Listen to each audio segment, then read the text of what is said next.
Here are the main points of today's video. A warning message from Pyongyang. Why is the unexpected visit of China's high-level delegation to North Korea a cold shower poured directly on the Kremlin's ambitions? The Tumen River crisis. How Russia's deadlock in the strategic bridge project has shattered Moscow's credibility in the eyes of North Korea, and how China sees that golden opportunity. The yuan trap. The truth about how Russia has lost its independence, industry, and technology, and has been turned into a cheap source of raw materials for Beijing in exchange for the survival of its war economy. The fate of artillery shell casings when the guns fall silent in Ukraine. What tragic situation will North Korea face when its biggest bargaining chip disappears? Welcome to the Luanban Shinsu Analysis Program. Before we get into the content, I hope you can take a few seconds to like the video and subscribe to the channel so we can continue. Thank you, dear audience. Xi Jinping dealt a major blow to Putin right in Pyongyang. Ladies and gentlemen, since the annexation of the Crimean Peninsula in 2014, the world has witnessed an invisible but dangerous force driving the strategic partnership between Russia and China. As the flames of war in Ukraine flared up fiercely and continued to escalate, the bond between these two great powers seemed to reach its peak. And it didn't stop there. North Korea's direct involvement by providing military support alongside Russia has officially forged the third link in this ambitious alliance chain. Vladimir Putin, Xi Jinping, and Kim Jong-un, three highly ambitious minds, are actually entangled in one of the most intense and monumental covert struggles for influence in modern history, aiming to assert their dominance on the international stage. Beijing has begun to launch decisive moves to gain the upper hand. At the beginning of 2026, Chinese President Xi Jinping made a surprising decision that caused a diplomatic shockwave by choosing Pyongyang as the destination for his first overseas trip of the year, instead of Moscow. Interestingly, just a short time before that, on May 20, 2026, Russian leader Vladimir Putin had to travel all the way to Beijing's doorstep to try to create the impression that China was still unconditionally supporting him. The foundation for the Kremlin's confidence was originally built on strong commitments from a year earlier, when people still remembered the defiant image sent to the world at the military parade in Beijing in September 2025 with Xi Jinping. Kim Jong-un and Vladimir Putin stood side by side.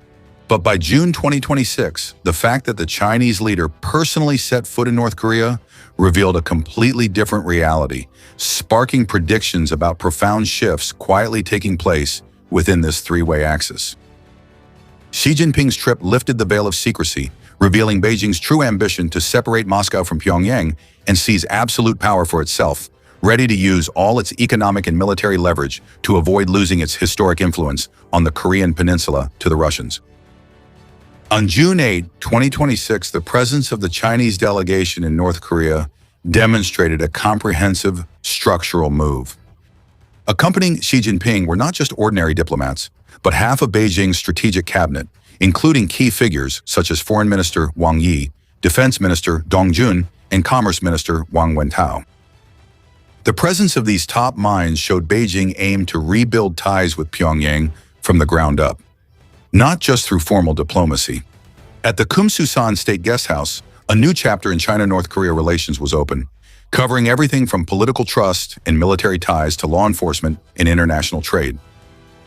The decision to fully reopen border crossings, which had been frozen throughout the pandemic, and to resume flights by Air China was the first pragmatic step. By throwing a lifeline to North Korea's struggling economy, Beijing is aiming to break Pyongyang's and Moscow's logistical dependence. China's biggest concern is that the military cooperation between North Korea and Russia will inadvertently draw more U.S. military forces into the region. China is trying to pull North Korea away from Putin's unconditional embrace, which is the clearest evidence of Beijing's pragmatic, flexible, but calculated diplomacy aimed at dividing the Russia-North Korea alliance. From another perspective, the unexpected cracks that have appeared in the relationship between Moscow and Pyongyang in recent months are creating extremely favorable conditions for China's strategy. Deep divisions over borders and infrastructure between Russia and North Korea are becoming more obvious, especially amid the major crisis over the Tumen River road bridge project, seen as a major symbol of their alliance. This bridge, which was planned to be completed on the occasion of the second anniversary of the signing of the Comprehensive Strategic Partnership Agreement in June 2024, has been indefinitely delayed due to Russia's indifference and irresponsibility. The Racine Special Area, the center of this project, is a special economic zone and a rare capitalist experiment in North Korea, possessing vital strategic value with its year-round ice-free seaports. The full operation of the Kasan Bridge, the steel bridge connecting this area, is expected to link the vital seaports directly with Russia's military and foreign trade logistics routes. However, this nearly 1-kilometer-long river crossing project with 2 lanes, expected to cost up to £89 million, originally designed to serve 300 vehicles and 3,000 people daily, is currently at a standstill due to the helplessness of the involved parties.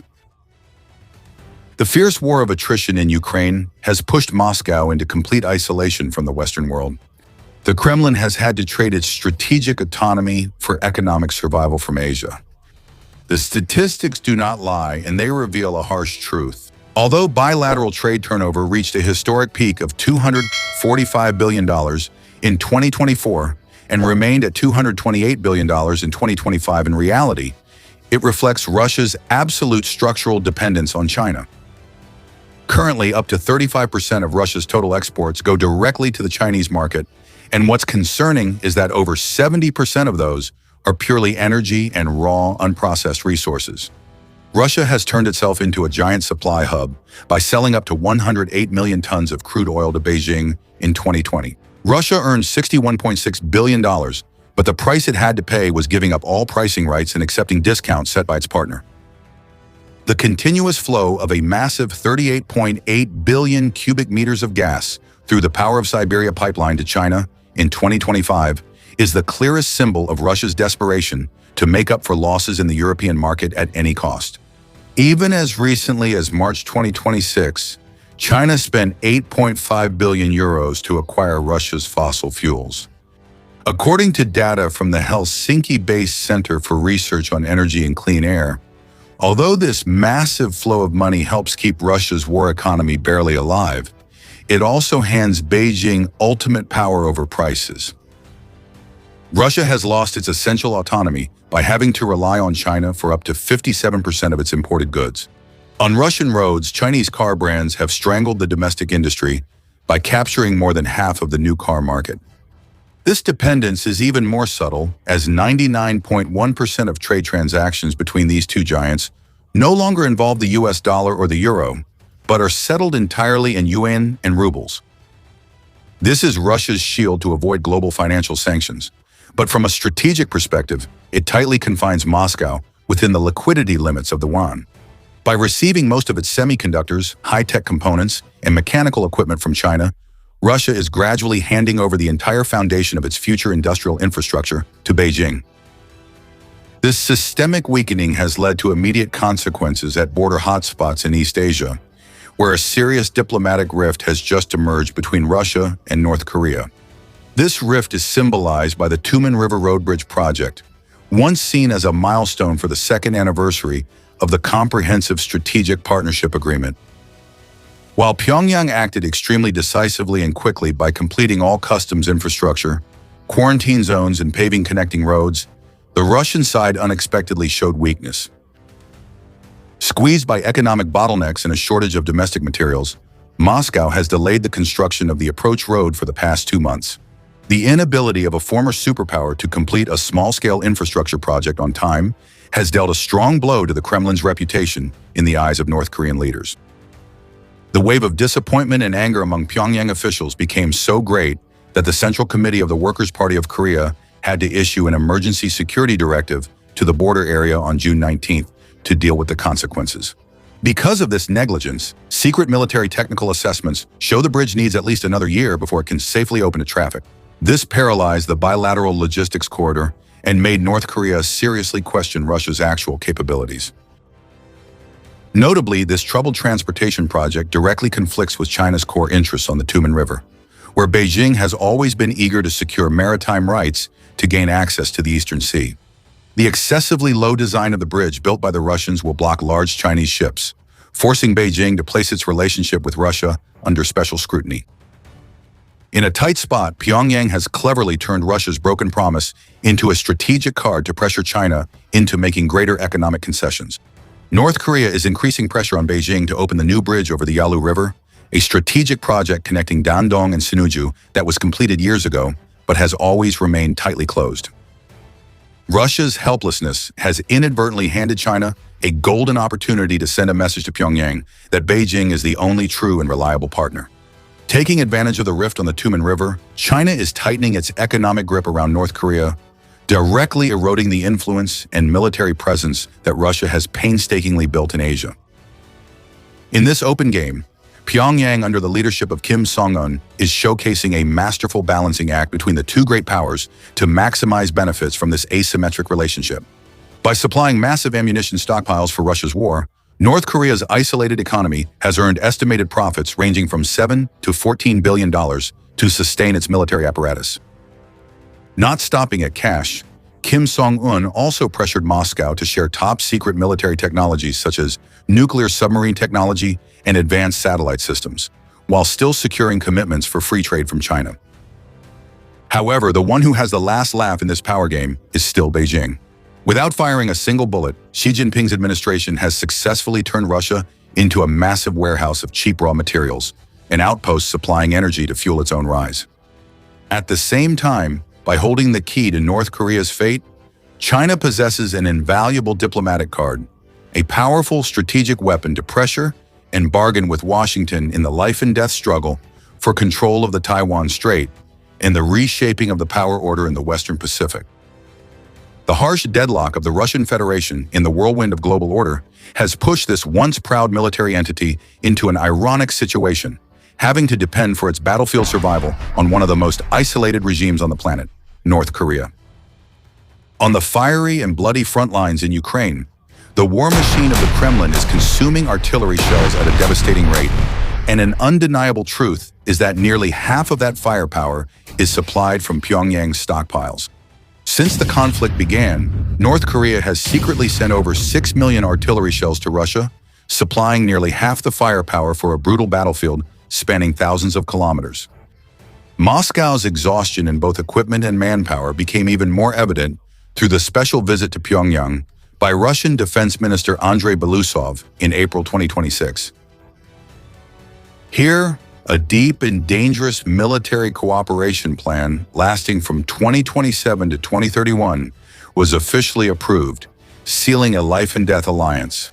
The presence of more than 12,000 North Korean soldiers is directly fighting against the units. In the Kursk region is not only evidence of Russia's severe manpower shortage, but also a tragic scene on the front lines. The price that Kim Jong-un has to pay for this dangerous alliance is extremely brutal, as it is estimated that at least 2,300 North Korean soldiers have been killed or wounded. They died in the initial clashes on foreign soil due to the dynasty's ambitions. However, the greatest tragedy of this alliance lies in the cold calculations of the shadowy power behind it all, China. Just as North Korea tried to protect itself, Beijing firmly refused all pleas to provide heavy weapons directly to Russia because of an overwhelming fear of secondary economic sanctions that the Western world might impose. Instead, Xi Jinping's administration chose a much more calculated and ruthless path, keeping Russia always on the brink of ruin, but never allowing it to collapse. They supply Russia's defense industry with microchips, motorcycle parts, and dual-use technology. In reality, Beijing is controlling this entire war from the shadows by supplying more than 80 types of banned electronic components, as well as various high-tech machine tools, things that are the brains and backbone of Russia's massive military-industrial complex. China's deep strategy of binding Russia economically but abandoning them militarily is paralyzing all of Putin's long-term strategic calculations. Xi Jinping's calculated moves in Pyongyang are a strong affirmation that Beijing will never tolerate a multi-headed alliance outside its control in the Asia-Pacific region. The flashy slogans about a long-term partnership between Beijing and Moscow have been replaced by a cold, asymmetric, and highly pragmatic struggle for interest on the ground. The dangerous gamble that North Korea is playing between its two giant patrons could upset the regional military balance at any moment, but it carries a ticking time bomb. Xi Jinping is demonstrating a frightening patience by nurturing China's great ambitions from the very weakness of its allies and the strategic mistakes of its rivals. From the road and bridge crisis on the Tumen River to the grand military parades in Beijing, it has become clear who the true leader of the multipolar Eastern Alliance is. Beijing is not expanding its borders with tanks or rifles, but with billion-dollar trade agreements, the spread of the renminbi, and a dense network of energy pipelines. Even the massive nuclear program that Kim Jong-un inherited from his ancestors is now positioned merely as a useful pawn in China's regional deterrence strategy. The fate of these three great powers, who have always viewed each other with suspicion throughout history, now rests in the economic and military decisions made by Zhongnanhai. So, in your opinion, will the Russia-China-North Korea triangle eventually collapse under the pressure of delusions of power and irreconcilable conflicts of interest?